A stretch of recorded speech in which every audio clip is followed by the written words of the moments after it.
And there was more talk today about the record fine that Facebook's going to reportedly pay over its privacy lapses. As we reported Friday, that penalty could reach as high as $5 billion. But the company's challenges are not over yet. Julia Boorstin has that story.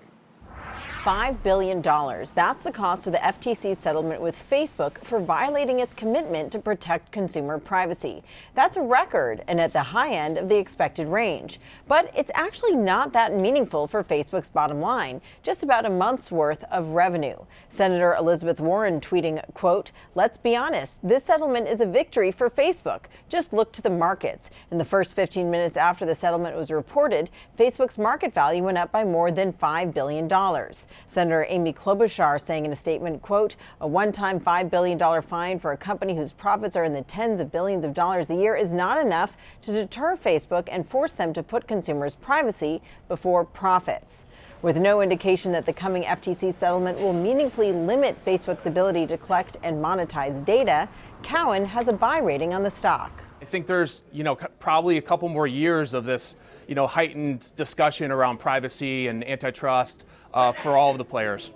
But ultimately, we don't think there's going to be anything material happen, or material change in the business. But some lawmakers say the minimal impact of the FTC's fine gives more urgency to pass laws to change Facebook's policies. And the U.S. may be the least of Facebook's policy problems. Over 40 countries have passed regulation targeting social media and fake news over the past 3 years. And now the EU is in the early stages of an antitrust investigation, and the UK and France are writing new social media laws. But analysts note all these issues haven't cost Facebook its most valuable asset, its users. They really aren't losing users over this whole data privacy issue they've had over the past year and a half.